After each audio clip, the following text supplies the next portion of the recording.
नमस्कार, स्वागत आप सभी का हमारे YouTube चैनल विकास विजन आमेर में। देखिए, आज का हमारा टॉपिक रहेगा स्ट्रक्चर ऑफ ह्यूमन स्पर्म। आप पढ़ रहे थे रिप्रोडक्शन के बारे में, तो रिप्रोडक्शन में एक मेल गेमेट होता है और एक फीमेल गेमेट होता है। जो मेल गेमेट होता है वो स्पर्म होता है और जो फीमेल गेमेट होता है वो आपके ओवम होता है। तो आज मैं स्पर्म स्ट्रक्चर बताने जा रहा हूं कि कैसे स्पर्म बनता है। तो उससे पहले आप इसकी बेसिक इंफॉर्मेशन समझिए। बेसिक इंफॉर्मेशन देखिए, जो स्पर्म होता है ना, वो एक प्रकार का स्पर्म प्लाज्मा होता है। स्पर्म क्या होता है? Sperm plasma. क्लियर? और स्पर्म का जो नंबर होता है, एक बार अगर कोई मेल स्पर्म रिलीज करता है तो उसका नंबर होता है 200 से 300 मिलियन।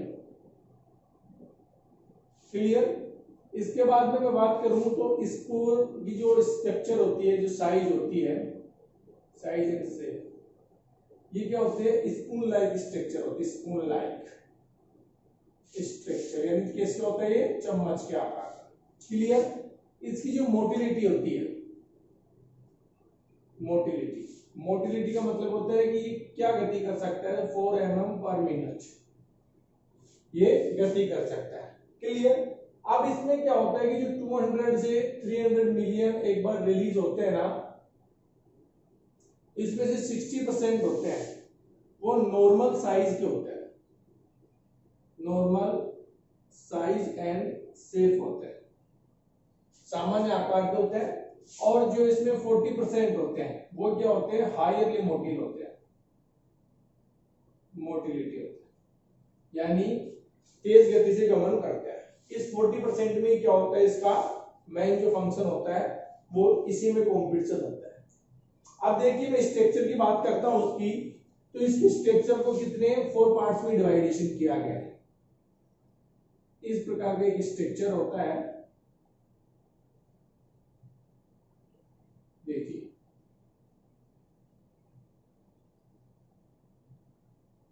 एक बार बात बता दूं, ये जो स्पर्म स्ट्रक्चर होता है ह्यूमन बीइंग का, ये चारों तरफ से विशेष मेम्ब्रेन के द्वारा ढका होता है और इस मेम्ब्रेन को नाम दे दिया जाता है आपके प्लाज्मा मेम्ब्रेन। क्या नाम दे दिया जाता है? आपके प्लाज्मा मेम्ब्रेन। ओके, ये कवरिंग होती है किसकी? प्लाज्मा मेम्ब्रेन की। अब मैं इसकी बात करूं तो ये जो अपर वाली स्ट्रक्चर दिखाई दे रही है, ये इसका फर्स्ट होता है, जिसको किस नाम से जानते हैं आप? हेड। और इसकी जो लोअर वाला पार्ट इसके बीच में दिखाई दे रहा है दोनों के, ये सेकंड पार्ट होता है, इसको कहते हैं नेक यानी गिरवा। और ये मिडिल में जो थर्ड पार्ट होता है, इसको कहा जाता है आपके मिडिल पीस यानी मध्यगंड। और आपके ये फोर्थ नंबर का जो पार्ट होता है, इसको कहा जाता है आपके टेल। इस सारी स्ट्रक्चर को पढ़ने के लिए आपको ये 4 स्ट्रक्चर आपको समझ में आनी चाहिए। ओके, अब देखिए, सबसे पहले मैं हेड की बात करता हूं। ये मान लीजिए मैंने लिख दिया है आपके हेड। तो इस हेड में 2 पार्ट होते हैं। एक तो फर्स्ट, ये अपर वाला जो तिकोना ट्रायंगल दिख रहा है, ये तो होता है आपके एक्रोसोम। क्या होता है? एक्रोसोम। और ये आपके होता है न्यूक्लियस। क्लियर? तो सबसे फर्स्ट ये 2 भागों में डिवाइड होता है। आपके फर्स्ट लिख सकते हैं आप एक्रोसोम और सेकंड लिख सकते हैं आप न्यूक्लियस। तो फर्स्ट एक्रोसोम क्या होता है?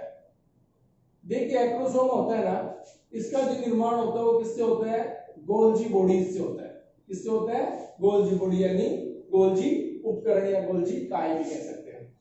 इसके बाद में इसमें एक विशेष एंजाइम भरा होता है जिसका नाम होता है स्पर्मीन लाइसिन। कौन सा एंजाइम भरा होता है? Spermine lysine. और स्पर्मीन लाइसिन में 2 और एंजाइम होते हैं जिनके नाम क्या होते हैं? एक का नाम तो होता है एक्रोसिन, एक्रोसिन, और दूसरे का नाम होता है हाइल्यूरोडिनेज। ये दोनों के दोनों जो एंजाइम होते हैं वो क्या होते हैं? एंटी फर्टिलाइजेशन होता है। क्लियर? ये ओवम होता है, ओवम के चारों तरफ जोना पेलिशेड होती है, ये स्पर्म इस प्रकार से जाता है। तो ये जो हार्मोन होता है स्पर्मीन लाइसिन, ये क्या करता है? ये ओवम यानी अंडाणु की जो सबसे कठोर परत होती है जोना पेलिशेड, उसको गलाने में सहायक होता है। तो आप इसका अगर फंक्शन लिखना चाहें तो आप लिख सकते हैं कि इसका क्या रोल होता है। तो आप ये लिख देंगे अंडाणु की बाहरी परत जोना पेलुसिडा को गलाने व तोड़ने में सहायक होता है। समझ गए एक्रोसोम का क्या काम होता है। जब फर्टिलाइजेशन होगा तो ये स्पर्मिन लाइसिन और हाई ल्यूडिजिन और एक्रोसोम ये हार्मोन रिलीज करेगा, जिसके कारण उसकी परत क्या होती है, ब्रेक डाउन हो जाती है। सेकेंड नंबर की मैं बात करता हूं न्यूक्लियस। न्यूक्लियस में क्या होता है कि जेनेटिक मटेरियल होता है। क्या होता है, जेनेटिक मटेरियल। और जेनेटिक मटेरियल क्या होता है, जिसके अंदर डीएनए प्लस प्रोटीन होता है। जब डीएनए प्रोटीन होगा तो क्या होगा, इसमें क्रोमेटिन होगा। क्रोमेटिन या क्रोमोसोम होता है। इसके अंदर क्या होता है, अनुवांशिक पदार्थ होता है। यहाँ पर तो क्या था आपके स्पर्मिन लाइसिन वगैरह था, और यहाँ पर क्या है आपके, यहाँ लिख सकते हो डीएनए प्लस प्रोटीन इसके अंदर जेन्स होते हैं। तो इसके अंदर क्या होता है कि आप सोचते हैं कि आपने सुना होगा कि कोई बच्चा अपनी माँ पे जाता है, पिता पे जाता है, या ग्रैंडफादर या ग्रैंडमदर पे जाता है। क्यों जाता है, क्योंकि उसका डीएनए उसके अंदर इस पंप के द्वारा क्या होता है, इंजेक्ट होता है। Clear, okay. इसके बाद में आगे चलते हैं। तो सेकंड नंबर का जो पार्ट होता है, दोनों पार्ट समझ में आए आपके हेड के, एक्टोचिन और न्यूक्लियस। तो सेकंड नंबर के पार्ट पे आ जाते हैं अपन, जिसका क्या नाम है, नेक यानी गिरवा। ओके, याद देखिए नेक, इसको क्या कह सकते हैं, गिरवा। इस गिरवा के अंदर क्या होते हैं, यहाँ पर दो प्रकार के क्या होते हैं, सेंट्रियोल होते हैं। क्या होते हैं, सेंट्रियोल। सेंट्रियोल का मतलब क्या होता है, तारक केंद्र। इसमें क्या होते हैं, ये फर्स्ट आप यहां लिख सकते हैं, इसमें सेंट्रियोल तारक केंद्र होते हैं। फर्स्ट वाले सेंट्रियोल को बोला जाता है प्रोक्सियल सेंट्रियोल। प्रोक्सियल सेंट्रियोल यानी आप कह सकते हैं इसको समीपस्थ तारक केंद्र। समीपस्थ तारक केंद्र। और जो सेकंड वाला होता है इसको क्या कहते हैं, डिस्टल सेंट्रियोल यानी दूरस्थ तारक केंद्र। Clear students, yes. अब समीपस्थ यानी पास वाला और दूरस्थ यानी डिस्टल यानी इससे थोड़ा दूर वाला। अब इसका क्या फंक्शन होता है, समीपस्थ का समझिए, प्रोमिक्सर का समझिए। ये क्या होता है कि जब स्पर्म इस प्रकार से ओवम से फ्यूज होता है ना, तो ये जो सेंट्रियोल होता है वो किस में एंट्री कर जाता है, ओवम में। और जब ओवम और स्पर्म दो सेल्स में डिवाइजन हो जाता है, तो जो सेल्स का नंबर ऑफ सेल्स बढ़ता है वो किसके कारण बढ़ता है, प्रोक्सियल के कारण, तारक केंद्र के कारण बढ़ता है। तो इसका क्या काम होता है, निषेचन के बाद, आफ्टर फर्टिलाइजेशन, निषेचन के बाद कोशिकाओं के विदलन में सहायक होता है। क्लियर, कोशिकाओं के क्या होता है, विदलन में सहायक होता है। आपको मैंने बता दिया कि कोशिका में कहां विदलन होगा, मल्टीप्लाई हो जाएगा। दूरस्थ क्या करते हैं, कोशिका विभाजन के दौरान, कोशिका विभाजन के दौरान स्पिंडल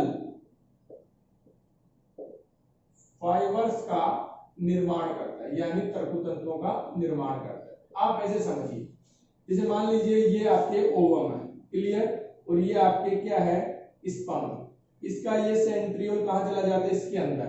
अभी दो सेल से क्या होती है, चार, दो सेल्स हो जाती है, फिर इससे 4, फिर 8। तो ये सेल ऑफ नंबर बढ़ाए ना, तो वो कौन सा होता है, प्रोसियल, मतलब आपके समीपस्थ। और स्पिंडल फाइबर्स का मतलब क्या होता है कि जब सेल ऐसे होती है, तो ये जो सेलों को स्पिंडल फाइबर्स की तरफ खींचने का काम करते हैं ना, तो यहाँ पर जो तंतु का निर्माण होता है वो कौन करता है, डिस्टिल। इस प्रकार से सेंट्रियोल का काम ये होता है। अब इसके बाद में थर्ड नंबर की मैं बात करता हूं, उसको कहा जाता है मिडिल पार्ट। क्या कहा जाता है आपके, मिडिल पार्ट। अब देखिए मिडिल पार्ट एक प्रकार की एनर्जी प्रोवाइड करवाता है। थर्ड नंबर मिडिल पीसेस, या आप पार्ट भी कह सकते हैं, यानी मध्य खंड या मध्य भाग।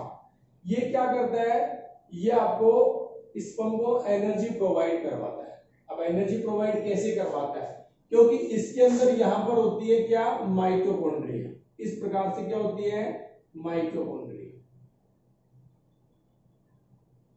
अब इस माइटोकॉन्ड्रिया में आपको पता है कि क्या बनते हैं, एटीपी। तो आप इसे कह सकते हैं माइटोकॉन्ड्रिया। माइटोकॉन्ड्रिया में क्या होता है, एटीपी का प्रोडक्शन होता है। एटीपी क्या है, एनर्जी प्रोवाइड करवाने का।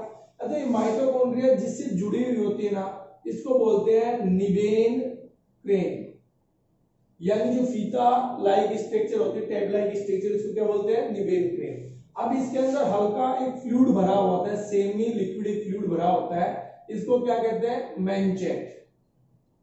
मैनचेट, इसको मैनचेट कहा जाता है। तो कुल मिलाकर आप कह सकते हैं कि मिडिल वाला जो पार्ट होता है वो एनर्जी प्रोवाइड करवाता है, और एनर्जी प्रोवाइड करवाने के लिए ये क्या होता है, बहुत ज्यादा लंबे समय तक जीवित रह सकते हैं। अब इसके टेल की मैं बात करूं तो टेल सबसे लॉन्गेस्ट पार्ट होता है। क्या होता है आपके इसमें, लॉन्गेस्ट पार्ट सबसे बड़ा होता है, और ये क्या करता है, मूवमेंट कराने में हेल्प करता है, मूवमेंट। यानी आप कह सकते हैं कि जो मोटिलिटी है, मोटिलिटी किसके कारण होती है, पूंछ के कारण। और आप ये भी कह सकते हैं कि जो स्विमिंग, तैरने में सहायक होता है, वो इसी के कारण होता है। देखिए ह्यूमन बीइंग में स्पर्म में टेल होती है, लेकिन कभी कभी एस्केरिस जैसे कुछ एक्सेप्शन भी होते हैं, अपवाद भी होते हैं, जिनमें टेल एब्सेंट होती है या कैसे भी पूंछ रहित स्पर्म होते हैं। तो ये सारा का सारा ह्यूमन बीइंग का एक स्ट्रक्चर था, जनरल नॉलेज थी आपके लिए, एक बेसिक इंफॉर्मेशन थी। इसमें से अगर आपके पास आरबीएससी या सीबीएसई में क्वेश्चन आता है कि स्ट्रक्चर ऑफ ह्यूमन स्पर्म, तो आप ये बना के इतना डिटेल लिख सकते हैं। आपके लिए काफी धन्यवाद।